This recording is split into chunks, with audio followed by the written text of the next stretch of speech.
कृष्ण करें तो रास लीला, हम करें तो पाप, श्री कृष्ण के रास की सच्चाई।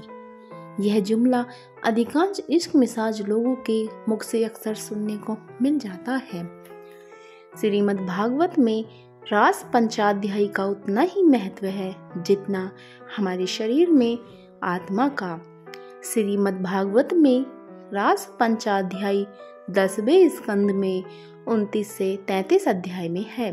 रासलीला के सही अर्थ और उद्देश्य को इस लेख में समझाया गया है। क्या है रास? भगवान कृष्ण का गोपियों संग रास रचाने की कथा दुनिया भर में प्रसिद्ध है। कृष्ण का हर स्वरूप, उनका हर रूप गोपियों को इतना प्रिय था कि वे कृष्ण से दूर रह ही नहीं सकती थीं।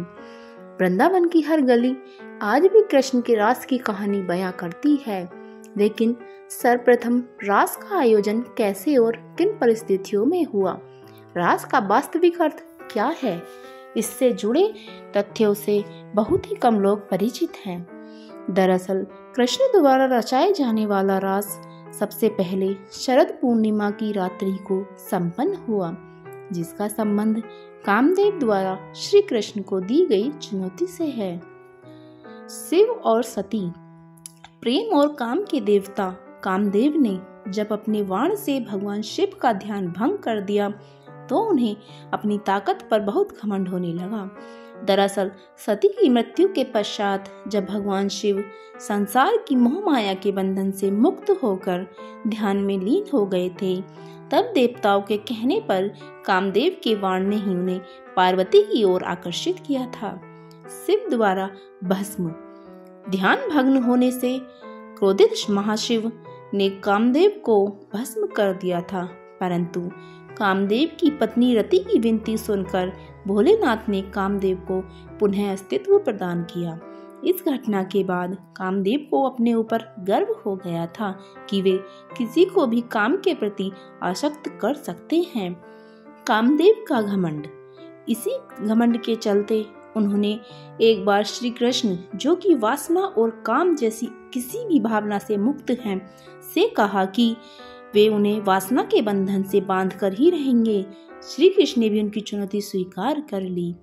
कामदेव की शर्त, परंतु इसके लिए भी कामदेव की एक शर्त थी। कामदेव ने कहा कि अश्विन माह की पूर्णिमा की रात वृंदावन के खूबसूरत जंगलों में आकर उन्हें स्वर्ग की अप्सराओं से भी सुंदर गोपियों के साथ आना होगा, जहां कामदेव के अनुकूल वातावरण भी होगा। स्वीकार हुई हर शर्त। कृष्ण ने कामदेव की यह बात मान ली और शरद पूर्णिमा की रात वृंदावन के रमणीय जंगल में पहुंचकर बांसुरी बजाने लगी। मंत्रमुग्ध हुई गोपियां। उनकी बांसुरी की सुरीली धुन सुनकर सभी गोपियां अपनी सुध बुध खोकर कृष्ण के पास पहुंच गईं। उन सभी गोपियों के मन में कृष्ण के नजदीक आने, उनसे प्रेम करने का भाव तो जागा, लेकिन यह पूरी तरह वासना रहित था। यहाँ गोपियों के मन में कोई भय नहीं था। क्यों? क्योंकि वे जानती थीं कि वे कोई गलत काम नहीं कर रही हैं। वे वो लक्ष्य प्राप्त करने जा रही हैं जिसके लिए जीव को जन्म मिलता है। श्री कृष्ण के साथ रास खेलना यानी परमात्मा को प्राप्त करना है। इसीलिए गोपियां डरी नहीं। उन्होंने अपना सब कुछ छोड़ दिया। घर परिवार, रिश्ते नाते, जमी जायदाद, सुख शांति और वृंदावन के उस जंगल में पहुंच गईं जहां कृष्ण थे। श्री कृष्ण ने सभी गोपियों का स्वागत किया। भगवान ने एक बातचीत के जरिए सबके मनोभाव को परखा। उनके निष्काम भावों से भगवान प्रसन्न हुए और उन्होंने गोपियों से कहा, आओ रास खेलें। श्री कृष्ण ने अपने हजारों रूप धरकर वहां मौजूद सभी गोपियों के साथ महारास रचाया, लेकिन एक क्षण के लिए भी उनके मन में वासना का प्रवेश नहीं हुआ। काम की देवता, कामदेवता ने अपनी पूरी ताकत लगा दी, लेकिन वे श्री कृष्ण के भीतर वासना या काम जैसी किसी भी भावना को उत्पन्न करने में विफल रहे। चारों ओर अप्सराओं से भी खूबसूरत स्त्रियों से घिर जाने के बाद स्वयं को वासना से बचाकर रखने का कार्य तो भगवान कृष्ण ही कर सकते हैं। इस तरह भगवान कृष्ण ने अपनी सभी गोपियों के साथ रास भी रचाया। उन्हें अपने समीप भी रखा और कामदेव से लगी शर्त भी जीत गए। सभी गोपियों ने महसूस किया कि भगवान सिर्फ उन्हें ही पुकार रहे हैं, लेकिन वो एक नहीं थी, कई थी। मतलब भगवान को पाने के रास्ते पर कई लोग चल रहे हैं और सभी यही सोचते हैं कि वे अपने दम पर चल रहे हैं। भगवान से हमारे रिश्ते में कोई गोपनीयता नहीं होती, लेकिन निजता जरूर होती है। गोपियों को तो कृष्ण के सगुण स्वरूप के साथ रास रचाने का सौभाग्य मिल गया था, जिससे उन्होंने अपना तन मन धन अर्पित करके परमात्मा को पा लिया था। कृष्ण के विषय में अनगुण प्रलाप करने से पहले तथ्यों को भलीभांति जांच लेना चाहिए।